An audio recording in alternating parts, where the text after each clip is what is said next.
This is Robbie McKenzie, Youth Ministry 6.3. I'm with Joe Wells. Joe is on staff at Focus Press. And Joe, just I want you to kind of introduce yourself and tell us what you do at Focus Press, what you do in other areas as well, as far as the magazine and things that you're involved in on a daily, weekly, monthly basis.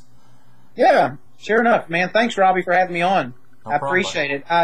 I'm blessed at Focus Press, for those of you who haven't heard of it, which is a nonprofit organization that handles current events, but does so with the goal in mind of creating a biblical worldview. And I've been on staff there now for about 3 years as the director of youth and culture.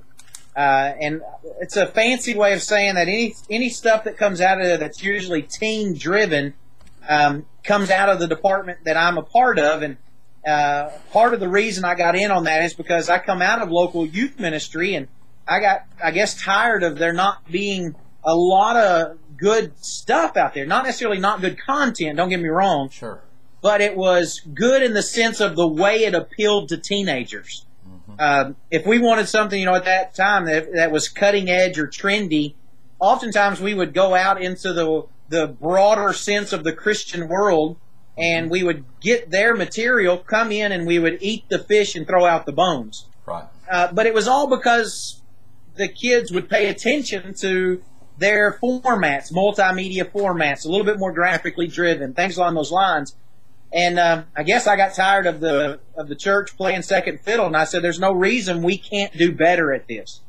And so that brought me to Focus Press, which then brought me on board as the editor of a Christian teen magazine called Kaio. And so that's what I spend a lot of time doing, is lining that up from an editor standpoint. But then I also, during the days and whatnot, research what's going on with youth culture. How does it impact the home? How does it impact the church? How is it impacting Christian teens, not just in this area? Sometimes we get trapped into, okay, what does this area struggle with? But part of what Focus Press allows me to do is I travel the country and speak at seminars and youth rallies and Bible camps and whatnot, literally from one coast to the next. And it lets me see that all teenagers, basically, Robbie, teenagers are the same regardless if it's in California or Podunkville, Middle Tennessee. They're all struggling with teenage issues. It just might be the issues they struggle with are a little more amplified. Yep. In California maybe than in rural Alabama. And so it's not that they don't struggle with the same issues. It's just maybe they have to have the heat turned up, maybe give them a little extra in a certain area that they might be combating. So that's what I do at Focus Press, do the magazine, travel, and then I'm blessed in that I can hone my research down to youth and culture. And that's something I couldn't do at the local level because, part of being a local minister is you need to get involved in their lives. You need to learn who they are, go to their games, do this, do that. And that takes up a good portion of time, is the ministry side of things. Absolutely. Well, at Focus Press, I don't have that ministry side of things. So I could just spend my time researching what's going on in culture and preparing materials to help youth ministers out, hopefully, in their as they're in the front trenches. Absolutely. And speaking of your research, based on your expertise and your research and your knowledge and your hand on the pulse of what's going on in our culture, what would you say are the most pressing issues that teenagers are confronted with when it comes to 21st century American culture that they are in right now? What are the most pressing issues? Well, the most pressing issue might not be exactly what everybody would think when they think of teens. Most times when they think of teenagers, we think of sex, drugs, and rock and roll. Right. And that's the old, that's what you got to worry about with teens. And I'll say this, the reason those things were such a concern with generations in past, and they should still be somewhat today, is because of the peer pressure aspect. A lot of times that word gets thrown around, it's become a cliche, but a lot of people don't realize that concept of peer pressure influence taking such a major role is relatively new to our American culture, in the sense that in 1938, there was a law that was passed called the Fair Labor Standard Act that pushed young people out of the workplace, more so as the Great Depression came in and pushed young people out of the workplace. The Fair Labor Standard Act of 1938 pushed them more towards schools, to where we see in 1941, 1940, where before that stint, roughly maybe 10% of the American population of teenagers had a high school diploma. After the Fair Labor Standard Act, we saw an increase considerably in high school diplomas. We saw a change in advertising, really honing in on going after teenagers. We saw a change even in music. You think about what happened with the rhythm and blues culture morphed into the Elvis rock and roll culture, and all of a sudden teenagers had their own music. For the first time, it really was a market worthy of going after. 17 magazine, actually, the magazine we see oftentimes in the checkout lines at the grocery store and whatnot, it started after this event too, by a grandmother, believe it or not, 50-something grandmother, started 17 magazine. So that's why peer pressure oftentimes is on the tip of everybody's tongue, is because young people from the 1940s, 50s, 60s, they started spending more time around their peers than they did with adults in the work environment.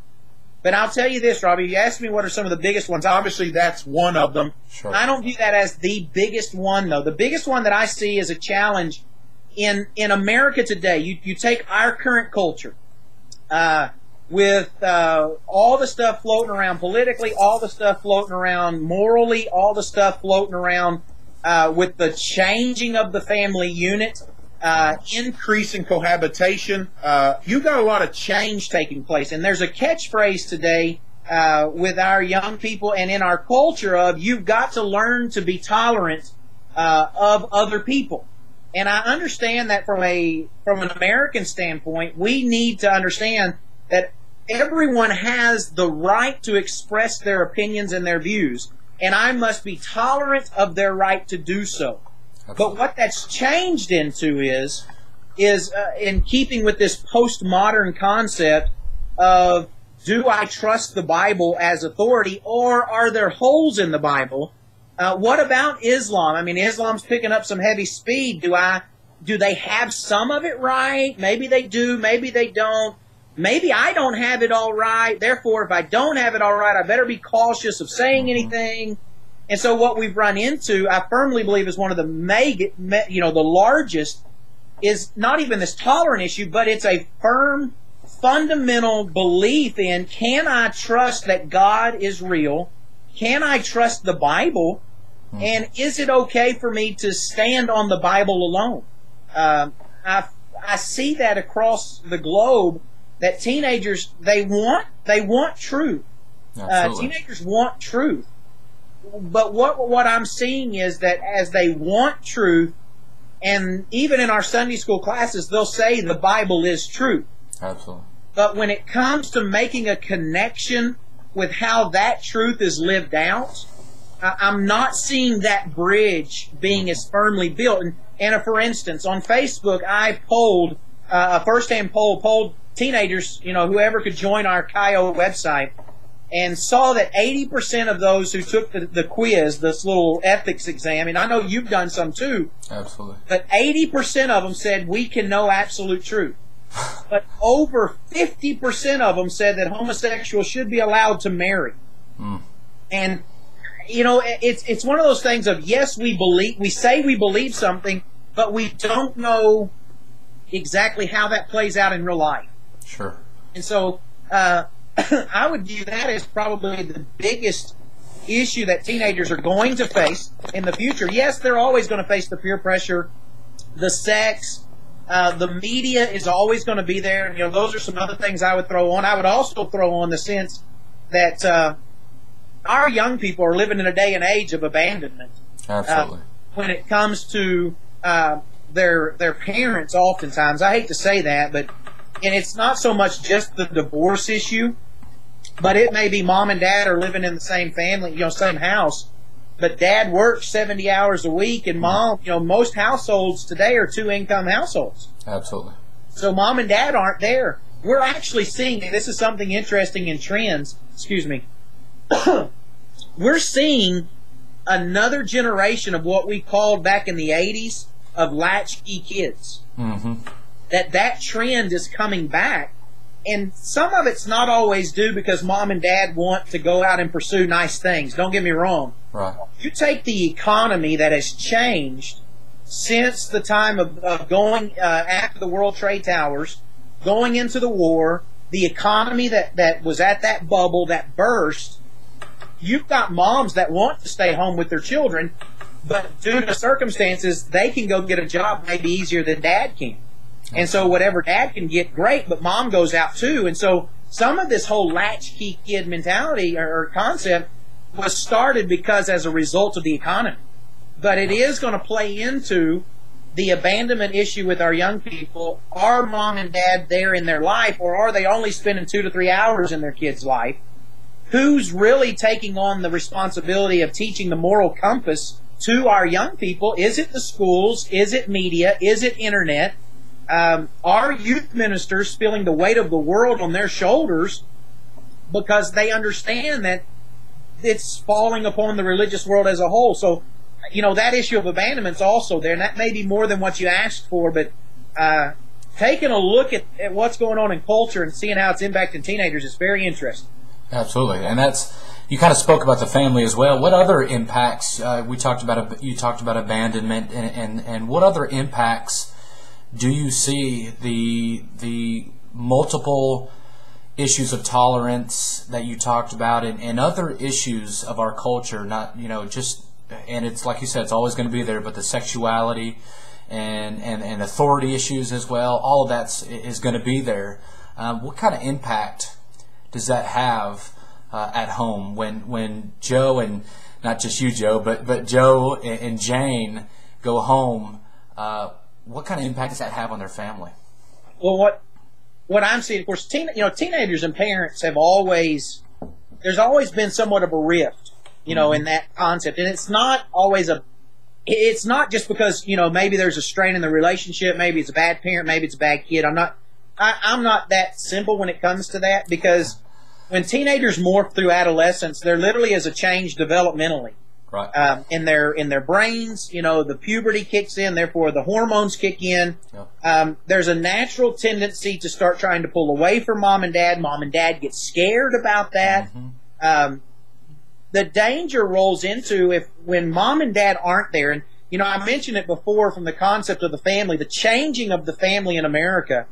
And it's not a new concept, but the divorce rate in America as a whole is, last I've seen, somewhere around 41 to 44%. And we'll learn more as the numbers of the 2010 census come out.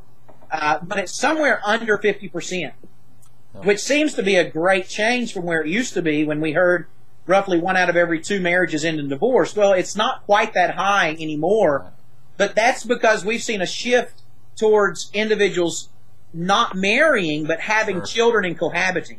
Right. Which really reinforces this, why are my parents not married? Well, that can play into a child's understanding of commitment. And Absolutely. When things get difficult, I leave the situation. I don't sit and work it out.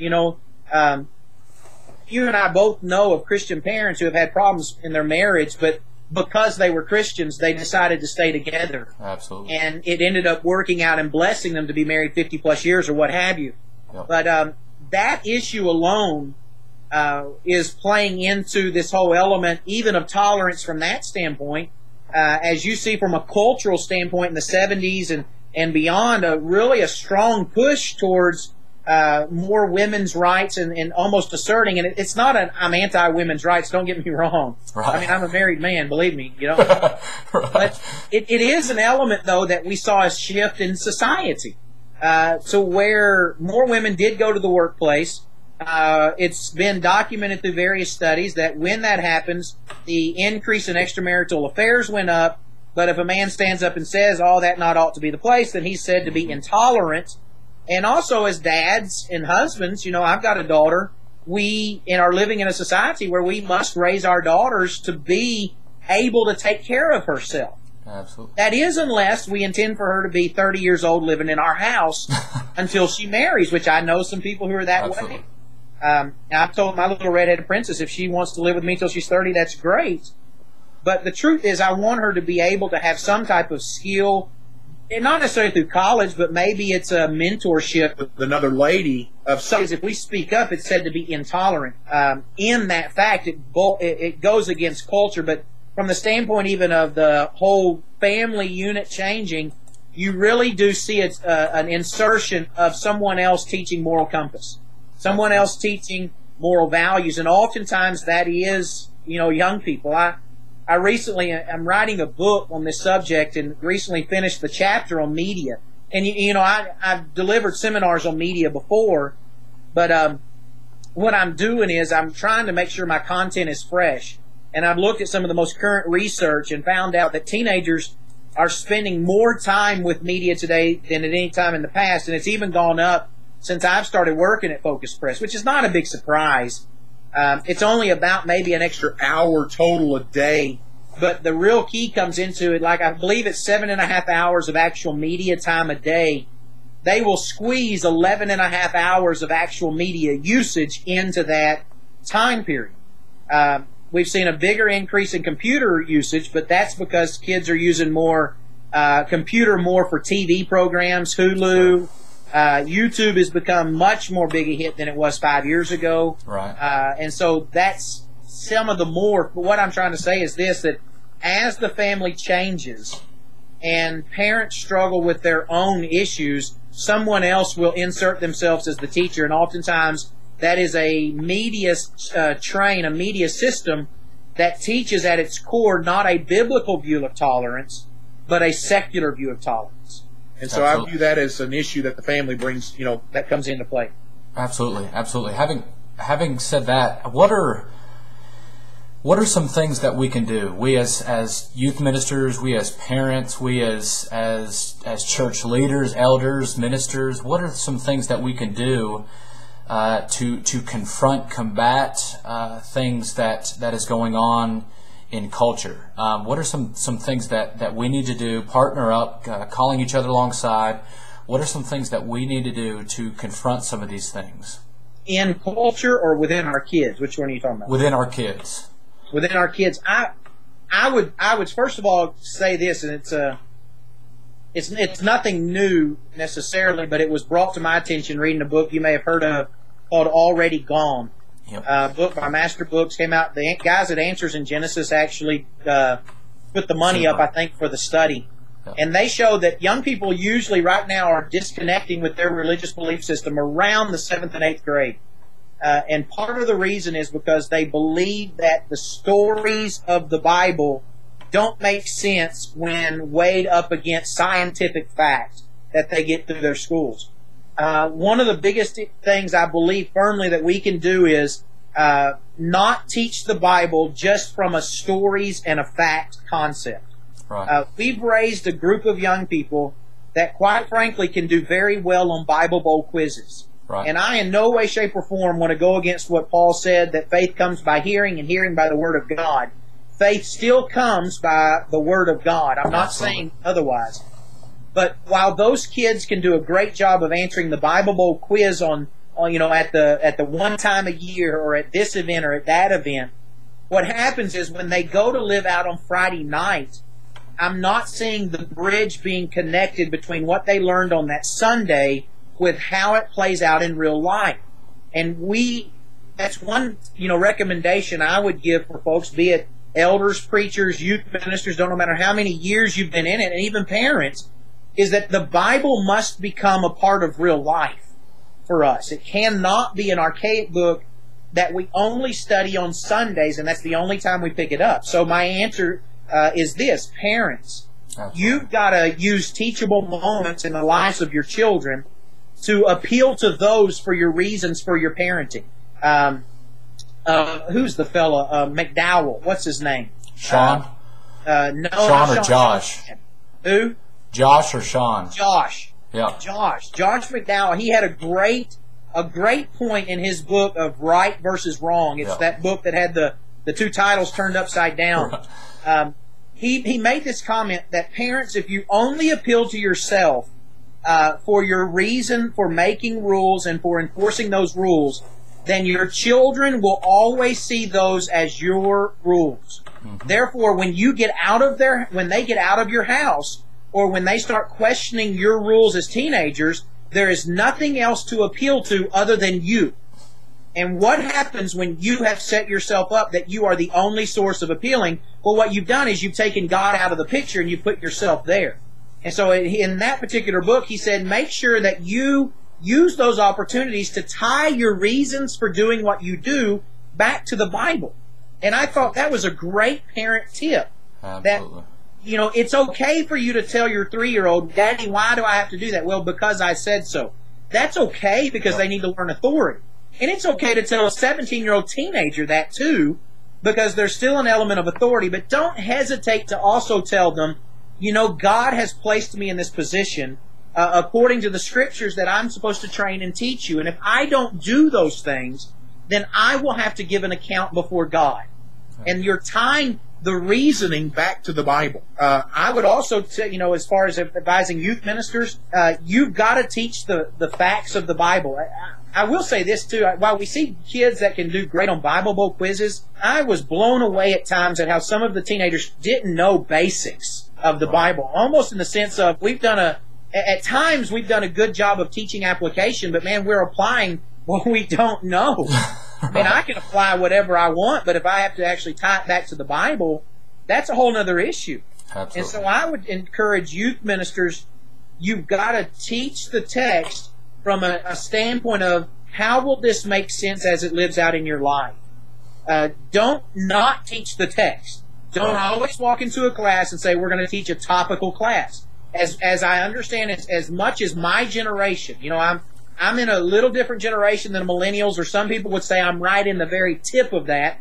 And I'm 32. I don't count myself as old, but in youth work, I guess we are, Robbie. Sure, absolutely. But we've got to understand that there was a shift as well from the millennials, from Generation X, of topical in our generation or in the Generation X because they won't keep your attention. And we've seen more of a sense of teenagers really want to know some truth. They want to have some concrete. And think about that.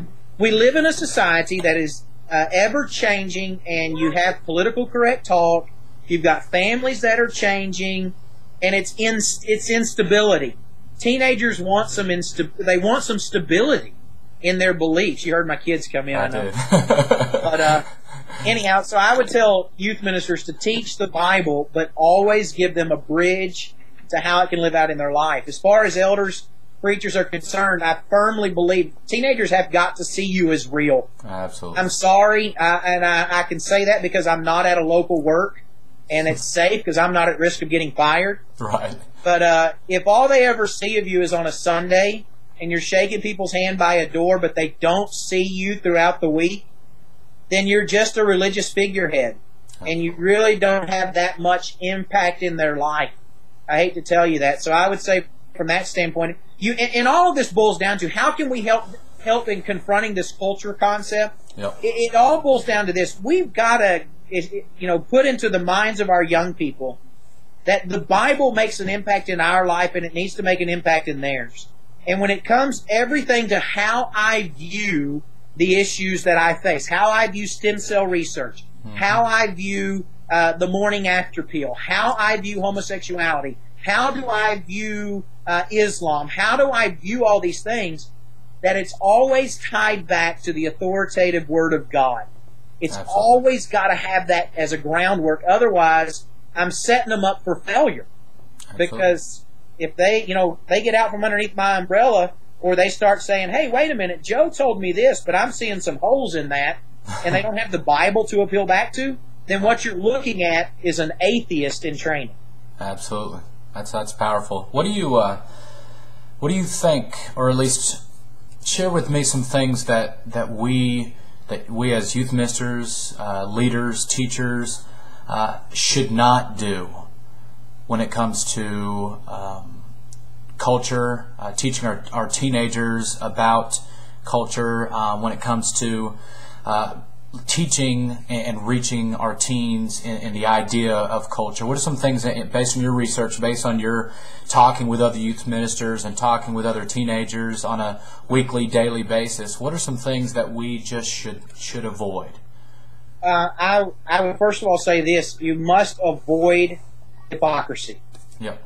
And I know that's maybe a cliche, but think about this. I'm teaching a Sunday school Bible class, or I'm out with teenagers on Friday night, and I tell them, we ought to make sure our brains don't have impure things that are fed into them.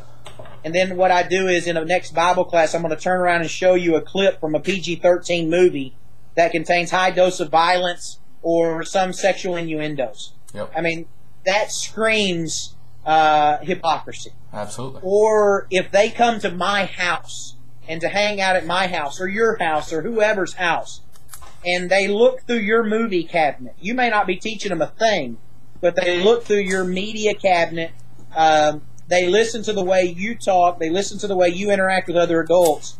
If they get a sense of hypocrisy in that what you say is not adding up with what you do, you have just discredited and weakened your influence in that child's life. Absolutely. And that's a hard one, because as ministers, I remember there's a pressure to feel like and to come across as you have it all together. Yeah. I've got to look the part, talk the part, be the part. But the truth is, we're human beings too. No matter the experience of the youth minister that will watch this interview, you're a human being. Which means this: Satan is after you just as if he's after that teenager. He knows what buttons to push on you, and he knows what buttons to push on me. You would be much better off not to give in to that sin, but to, as you minister to young people, let them know that you need their prayers too. Let them know you are a sinner and you stand in the need of the grace of God just as they do, and that on this journey together, has the Bible as your moral compass and your authority. Together you will walk, strengthening one another. Don't look at it as, I have it all together, therefore let me tell you everything you need to do. Look at it as, let's walk together and trust that the Bible will see us both through on this path. That would be the biggest thing that I could tell you outside of what I've already said. Absolutely. Is you've got to teach the Bible as the authority. I would also say this, in my time at local work, Robbie, and I may have told you this, I don't know, I would hit apologetics at least twice a year. Absolutely. In my local work. And part of that's because if teenagers graduate from high school and they don't know everything there is to know about the Bible, I'm okay with that. Right. I mean, let's face it, there are 30-year-olds. I don't know everything there is to know about the Bible. Yeah. Got 50-year-olds. It's a continual growing process. But there are some key fundamental things or areas that teenagers must be grounded in by the time they leave high school. And that is the existence of God, the deity of Jesus Christ, and the credibility of the Bible. Absolutely. If you can instill those three things into your students, and they don't really necessarily know everything there is to know about everything else, you have given them a foundation to build upon, so that when their faith is questioned in the future, it's not about, well, let me, just give up on Christianity altogether, because obviously, I don't know if the Bible is true or not. No, you've given them something to appeal back to. And if they have that firm foundation, it will help them out. But I'll also say this, and I'll be quiet on the question. As youth ministers, there's at times a feeling that you almost take on and replace their parents. And I know that's never a spoken thing, but it sometimes is an assumed thing. Just remember this, and it took me a while to learn this, that I'm not Jesus Christ. Absolutely. And I know that may be hard to understand, but I'm not the Savior of the world. And I thought I was going to. And Yep. it really hit hard to me when, at that first stint in youth ministry, I did everything I thought was right, but the kids still didn't obey the gospel, or they fell away. And I thought, what am I doing wrong? And somebody who was older than me came to me and said, Joe, you're not Jesus. Don't forget that. Yep. And I thought, wow, I never thought that I was thinking of myself as Jesus. But at the core of my disappointment it was all on my shoulders. Mm-hmm. And it's not all on your shoulders. You're called to be a part of it. And truth be known, in the Bible, even from the looking at the Old Testament and New Testament, there's a fundamental teaching that the parents are the number one influence spiritually in the life of that kid. And it even plays out in the impact of who's having the greatest influence on teenagers today. Parents overwhelmingly are still number one. Greater than, Steve Jobs, greater than Jay-Z, Yep. religious leaders actually came down the line somewhere near coaches and some teachers. So we've got to remember that part of what we need to do, and I say all this in the sense of we better be careful we don't do this. Don't try to kick the parents out. Absolutely. You will set your teenagers up for failure if you try to kick their parents out. So when you get annoyed with, oh, well, you know, mother so-and-so wants to come on everything, she's always questioning, yada, yada, yada, yada, yada. You know what? You need to step back and say, I'm grateful that I've got a Christian woman that wants to be a part of these kids' life. And you as a youth minister, you find a way to harness her energy, you harness her desire to be a part of it, and you allow her to take ownership of what she can do. Maybe she's the planner. Maybe she's the head of the girls' dorm. Whatever it is, as a youth minister, that's one of the things I learned is you can get burned out real quick if you try to take on the weight of the whole project on your own. Absolutely. And you can, you know, the Messiah complex that sometimes ministers have, if you're not careful, you can almost foster a spiritual dependency where they don't even have a spirituality, a knowledge of the Bible outside of a youth minister or whatever. And then you're teaching them nothing. And you're right. That's sad. And that goes back to what happens when they get out of your youth group. You know, I'm always amazed. I know there's a transition period when teenagers get to be 18, 19, 20 years old, and they go away to college, but then they come back, and where do they want to go to Bible class when they come back sometimes? Oh, yeah. Right to the youth minister's class, yeah. Yes. And some of that is because they want to hang on to what used to be. Yep. But I'm also not so sure, in some situations, that's because either the congregation as a whole or the youth minister didn't do a good enough job of tying that youth group or those teenagers into the congregation as a whole. Right. You know, and that's why people ask me oftentimes, would I ever consider going back into localized youth ministry? Robbie, I'll be honest with you, I don't think I'm a localized youth minister anymore. Not that some guys can't do it right, but the model that I'm seeing with current youth ministry, it's not really producing the strong, faithful Christians that we had hoped for. Absolutely. That's not to say youth ministry can't, don't get me wrong. Sure. But that's why I'm more of a family minister concept guy. Absolutely. You tie the families together, you strengthen those families, and you will help combat culture. Yep. Because culture is combated, and this is the big surprise. It's not combated in a march on Washington. It's not necessarily combated in a letter to your representatives, because quite frankly, folks, even if you make a loud voice, they're not going to necessarily listen to you.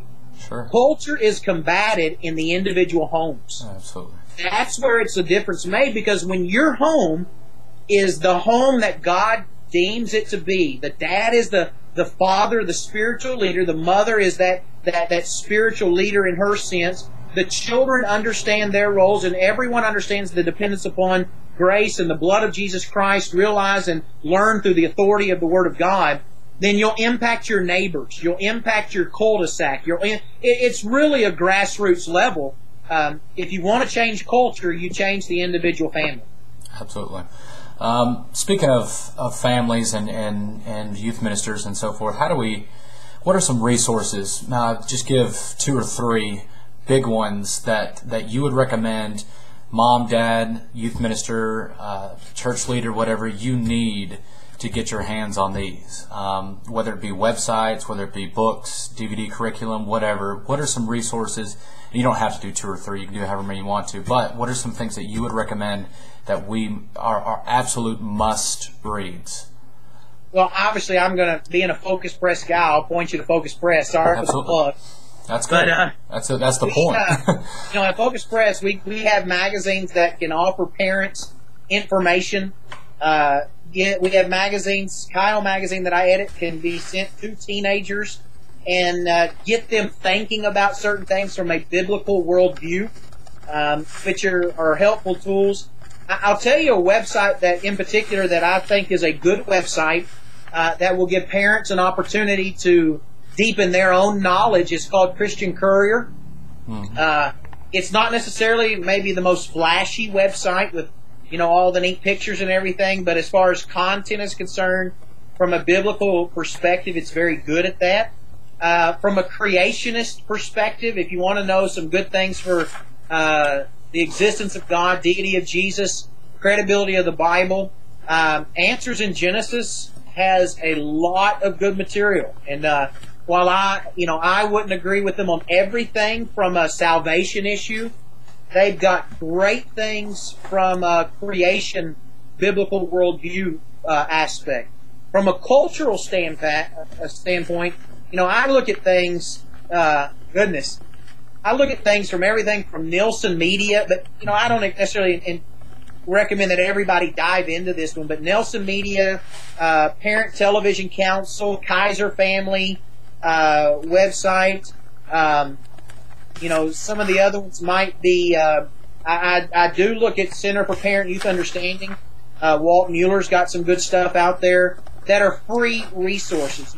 So if a parent's saying, hey, I want to see what's going on in current culture, I want to see what's going on in these areas with media habits, or even I'll even go to American Family Association, AFA, usually is a pretty good one on current cultural what's happening right now from a standpoint of morals, things along those lines. Those are just some of the things that I check. You got to stay plugged in. You and I both Absolutely. know that. So those are just some of the resources that I recommend. Last question. If you were to give a new youth minister advice, he's wet behind the ears, he's green as they come, it's his first full-time position, he's right at college or wherever, what bit of advice would you give him? Man. What bit of advice do I wish somebody had given me, right? Yeah, absolutely. Absolutely. I'll say this. One of the lessons I had to learn, and I don't know if I learned it the hard way or I learned it, a valuable way, is that there is a fine line between being the teenager's friend and being somewhat of an authority figure. Absolutely. As a youth minister, we always want to present ourselves open to people. Mm-hmm. And I wanted to do that too when I first started off. But what I did was I allowed relationships, and not inappropriate. I'm not talking immorality or anything like that. I'm just talking, it got to the point that when I said something from a standpoint of for the child's safety, or just simply as a trying to control the classroom concept, that I had allowed the relationship to get so buddy-buddy that when I said something, they took it as laughter and didn't take me serious. And I actually had to have a conversation with some of the guys that had gotten to that point. And I told them, I said, guys, don't take this wrong, but if I could do it over again, I wouldn't have let you got that close to me. Absolutely. I know that sounds weird and sick, and somebody listening to this may say, well, that's not ministry. Well, yeah, it is in some way, because there's got to be a healthy relationship. Sure. There can be an unhealthy relationships that exist, and I had to be careful of that. Second thing I would say maybe is, these are the top two, is that you can't do it all by yourself, and the strength of your youth program, or how you refer to it, will be not necessarily in how many teenagers you have show up to an event, but will be on how much of the congregation can you get involved with the lives of these young people. Because the more you get involved, the more mentorship takes place, the more connection takes place. And I found out, while I'd love to think I'm the greatest, have the greatest personality in the world, everybody wants to be around me. Right. That's not true. Right. My personality can completely be a barrier to some kids. Sure. And I realize that now, and I'm comfortable with the fact that I won't reach every teenager out there. But if I can go to brother so-and-so or sister so-and-so and say, hey, I really need you to come in because you bring something unique to this team, then he will be able to impact people that I won't be able to. Absolutely. And so you actually become more healthy as you bring in other people to be on your team. I didn't realize that at first because I wanted it to be all on me. Right. And that was a completely bad attitude. I mean, it was a wrong attitude. It's un-Christ-like, truthfully. Absolutely. So those are two lessons I would recommend right off the bat: is get other people involved, and don't forget a healthy balance in your relationship. That's great. This has Joe, hang on a little bit. This has been Joe Wells. We've talked about culture and teenagers and getting a pulse for what's going on with teenage culture. This is another lesson, Youth Ministry 6.3. Hope you enjoyed it. Thanks so much.